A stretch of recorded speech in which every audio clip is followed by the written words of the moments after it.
No, you're not watching a scene from a post-apocalyptic film. This is San Francisco, or better, this is what happened to San Francisco after decades of liberal policies. And unfortunately, it's indicative of what's happened to the state as a whole. Hey, gang, it's me, Dr. Steve. We're going to see how California is literally collapsing right before our very eyes and why the future belongs to conservative red state America.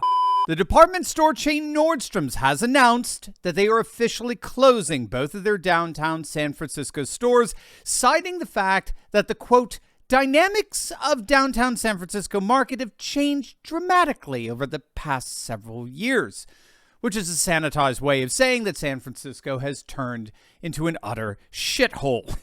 Now, to get a sense of what Nordstrom's was facing, this is what would greet you in downtown San Francisco in proximity of the Nordstrom Mall, one of the two locations that are officially closing. But Nordstrom's is hardly alone.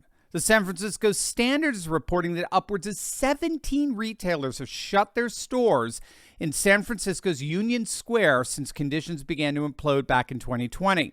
One of the latest victims was a Whole Foods store that just recently opened. It closed its doors soon after due to the rampant crime in what was once one of the most beautiful areas in the whole of the nation. If you don't know, my mom grew up in the Bay Area. I have lots of family in San Francisco. I spent many, many summers there growing up, and I loved it. It was a beautiful city, clean, vibrant, ornate. Today, it is a literal shithole. And what happened was that national homeless populations were attracted to San Francisco because of its weather. And once they started accumulating in the city, the Democrat-dominated city council started subsidizing them and supporting them, which caused more and more homeless to descend upon the city. You get more of what you subsidize, such that now San Francisco spends about 6% of its annual budget handing out cash assistance to their homeless population. 6% of their annual budget. But with that massive sea of homelessness invading their city, of course, that brought all kinds of other problems like drug abuse, sanitation issues. In fact, one stat found that there were more drug addicts than high school students in the Bay Area. And add insult to injury, because they're getting cash assistance, San Francisco taxpayers end up actually subsidizing the drug abuse. On top of that, San Francisco had one of the most radical district attorneys in the nation. He was so bad, he actually recently got recalled. He's a Soros guy. But the problem is that they're just putting in another Democrat in there to replace him. And we'll be right back where we started just a matter of months. And so even liberals are admitting that San Francisco is a failed city, an absolute wreck. And yet, as a number of pundits are recognizing, San Francisco is just a microcosm of the whole of the state of California. Wait until you hear these stats from the nation's supposed champion of all things woke. It is going to blow you away. Hey, gang, I just had a great interview with Andrew Krabuschetz, CEO of Red Balloon. Make sure to check it out. Red Balloon is the nation's leading anti-woke job board, and Andrew is leading the charge against the force-fed liberal culture in so many pathetic workplaces. Now, Red Balloon is hosting a free training on Thursday, May 4th at 3 p.m. Eastern, and the topic is how to find values-aligned job seekers in today's woke world, people who build your company culture and not tear it down. It's for employers and also those who are looking to work in a conservative environment. And here's the best part. Andrew agreed to waive the fee for our listeners to attend.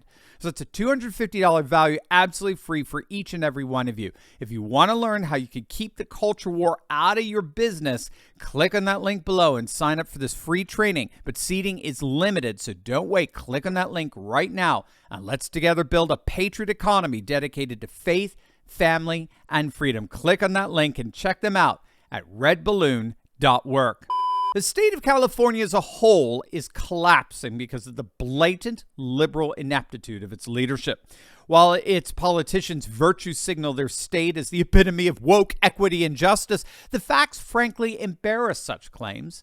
As it turns out, California has the highest poverty rate in the entire nation, bar none. It has the widest income gap between middle income and upper middle income brackets, and the widest disparity between rich and poor in the country. In fact, as scholar and California resident himself, Joel Kotkin, has recently noted, California's wealth disparity is worse than Mexico's. It's actually worse than a third world nation. Well, some would say Mexico is technically a developing nation. Regardless, as Kotkin notices, the wealth disparity in woke California is much more akin to Guatemala and Honduras than it is to Canada and Norway. Get this, you'll love this. 80% of California's jobs, 80% are below the median wage, half of which are paid less than $40,000 a year. It won't surprise you that California has the highest unemployment rate in the entire nation. It is the highest level of illiteracy. And now, with the Silicon Valley Bank collapse, now California's housing market is ready to go next. Needless to say, many are pointing out that California will implode under the weight of its own political incompetence long before it falls into the ocean. The number of companies that have fled the state like rats fleeing the ship is astronomical. I mean, Hewlett-Packard, Tesla, Oracle, Pabst Brewing, Norton LifeLock. We could go on. And of course, Dave Rubin, Daily Wire, Joe Rogan, they've all left. And again, they're all but a microcosm of the mass exodus of residents that have been fleeing California over the last decade. According to the U.S. Census, every year for the past 15 years, an average number of 100,000 Californians leave the state as over and against those who move in. California, for the first time ever, has actually lost a House seat due to its rampant depopulation. But once again, California is a mere microcosm of the dying blue states all across the nation that are crumbling under the weight of their liberal policies. The nation and its power and its prosperity is increasingly moving to conservative red states, which are by and large becoming all the redder as a result of left UGs fleeing the social and cultural degeneration in blue states. The lesson here, as long as red states stay red, is that the future belongs to conservative America. All as liberal states end up fulfilling their own ridiculous demise. As always, make sure to smack that bell and subscribe button. You'll definitely want to check out my latest video on yet another woke media outlet going bankrupt. That's right, another one bites the dust. You're going to love it, so make sure to click on that link, and I'll see you over there. God bless.